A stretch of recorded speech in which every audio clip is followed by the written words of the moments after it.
10, 9, 8, 7, pressures are good, 6, 5, 4, 3, valve timing nominal, 2, 1, we're good to go, lift off.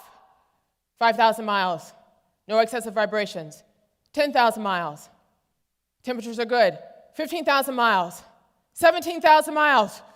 Yes, we are in outer space.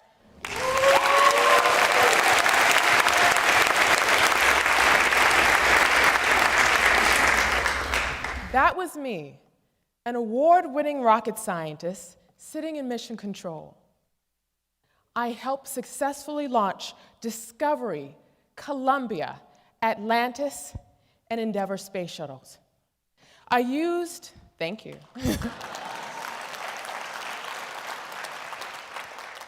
I used mathematics and science to calculate the probability of catastrophic explosion within a space shuttle's flight. In all, I helped launch with a great team of people, 28 space shuttle missions into outer space.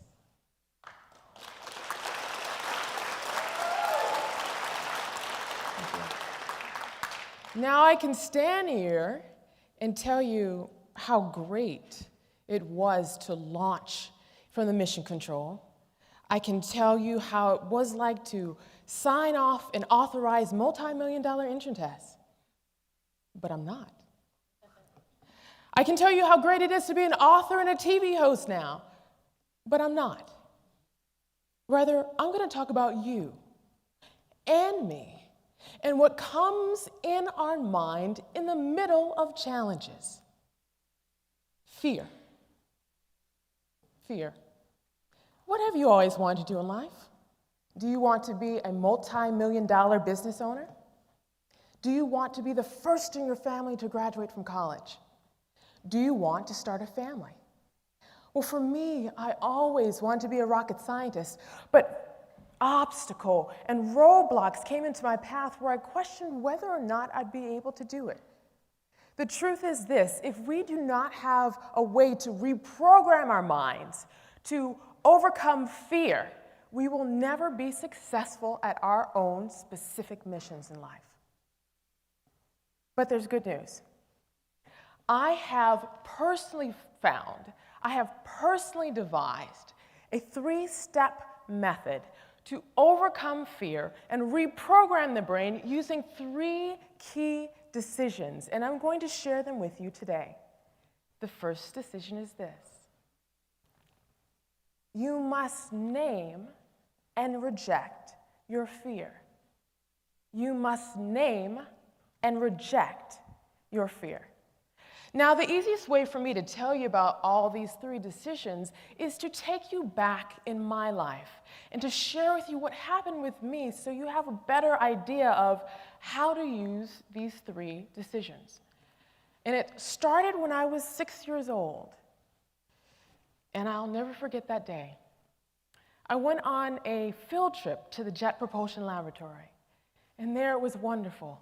I remember seeing these big engines and these jets, and we went to their mission control room, and it was amazing. I saw these big TV screens on the wall and these red plush chairs, and I also saw pictures of men launching rockets, and I said to myself, I want to be just like those men. Now, I'm not quite sure if you've noticed, I wear stilettos and skirts. I am definitely a woman.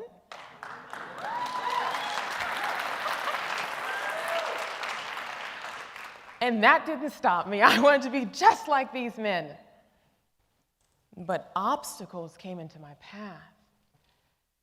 Now here I am, 10 years old, in the middle of a 5th grade class, and right next to me is a boy who's also 10, and he has been recruited into a gang. He and I get into arguments quite regularly because, frankly, I don't know the power of my words at this age. And he wears this ring on his finger that he files down so it acts just like a knife. And so one day in a heated argument, he takes this ring and he socks me right under my eye. Now, being a champion, an Olympian, I stand up to defend myself, and everything goes blank. I cannot see one thing. I am later rushed to the hospital, and I have 5 layers of stitches placed in my face, and the surgeon tells me I'm lucky. Had it been any higher, I would have lost my eye. Now, I'm pulled out of school for months, where right next door there's a crack house, and I see people getting high on the outside of my bedroom window, and our mother has us sleep in the bed in a certain direction, so if the bullets came through the house, if it came through the walls, it would hit our feet first and not our head. So in the middle of downtown Los Angeles, in poverty, face disfigured, and I want to be a rocket scientist.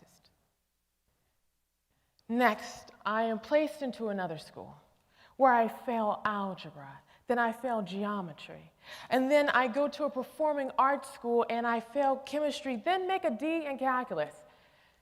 Then a blessing occurs. There's this man, this teacher, and he says that if anybody wants help for their AP calculus exam, he would tutor them for free.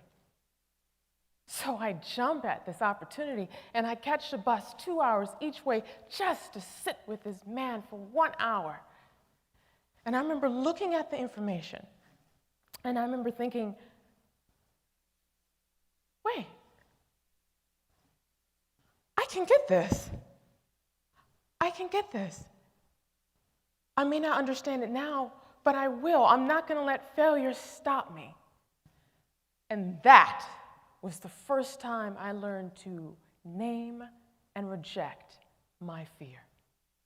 It would be a beautiful story if I told you that I took the AP calculus exam and passed it, but no, I failed it miserably. But what I learned is that process to invest in myself and others in education. I took those skills and graduated at the age of 16 from high school, and then later applied those skills to the university I attended, where I tutored thousands of people in mathematics through educational group programs.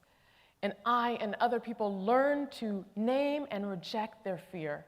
And I fortunately was able to be one out of top 5 graduates out of a 6,500 graduating class. You must name your fear and reject it.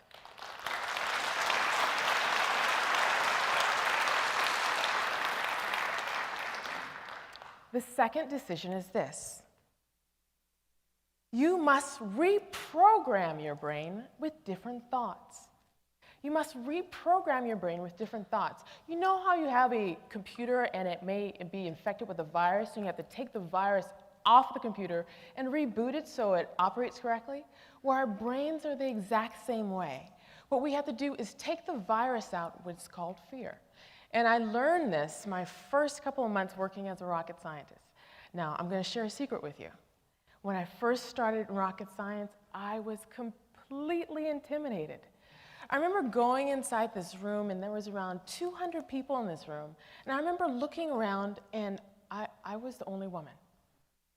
And then I remember looking around again, and everyone was at least 20 years older than I was, and I was hearing all these words I didn't know. Beads of sweat would come down my forehead as I was hearing SSME, ITAR, RP1, ISP. I didn't know what any of this was, and that fear started coming into my brain again, and I didn't know whether or not I'd be able to make a significant difference. Then, a couple of weeks later, I had my second epiphany. I remember going into this room, and then I realized, wait, I'm educated, and I work hard at everything I do. I may not be able to make a significant difference now, but I will. So that's what I did. I literally told myself, I'm going to make a big difference here. And I found mentors to show me what SSME meant, which was the Space Shuttle Main Engine. The Space Shuttle Main Engine was huge. I found out where every single duct, line, weld, tube, every valve was placed, enough so I was able to help redesign new engines and sit in mission control. This work allowed me to become one of the youngest engineers of the year. You must reprogram your brain with different thoughts. And the last decision is this. The last decision is this. You must rebuild your brain. You must rebuild the neurons in your brain by taking action. Now, we've all been there. We've had to lose weight, we've had to get in shape, and it's not enough to simply say, all right, I'm going to get in shape, and then you sit on your couch. You've got to go to the gym, you've got to climb those stairs, you've got to get on a bike, you've got to do something to activate your muscles so you lose weight. Well, our brains are the exact same way. The way that we exercise our brain is by taking action in direct opposition to our fear. Now, in every single one of these cases, I learned something specific. I and other people were suffering from what I have personally coined as mathophobia. Mathophobia is a severe fear that happens in the reptilian part of the brain that shuts off the frontal brain lobes, rendering someone completely paralyzed when it comes to problem solving. Anytime someone has fear, the problem solving is completely turned off. But when we take action in direct opposition from our fear, something amazing happens. Neuron transmitters are created and built within our brain, turning off fear, creating pathways to fire off our frontal brain lobes. And when our frontal brain lobes fire off, we're able to do great things. And I recognized this after I left rocket science. When I left rocket science, I was offered a prestigious position for a banking institution, only to recognize that I loved science and education far more. So I left banking and I decided to be a part-time mathematics professor. But when I did that, the entire United States economy tanked. Nobody was hiring. And here I was, underemployed, struggling to pay my bills. And I almost let fear stop me again. But this time, I was armed with all these experiences, and something different happened this time. I remember sitting there, thinking, what am I going to do? And then I had my latest realization. Wait, I'm talented. If no one is hiring, why not hire myself? So that's what I did. I hired myself. I created my own educational entertainment company. First, I created my website with all the cool different science, technology, engineering, and math videos.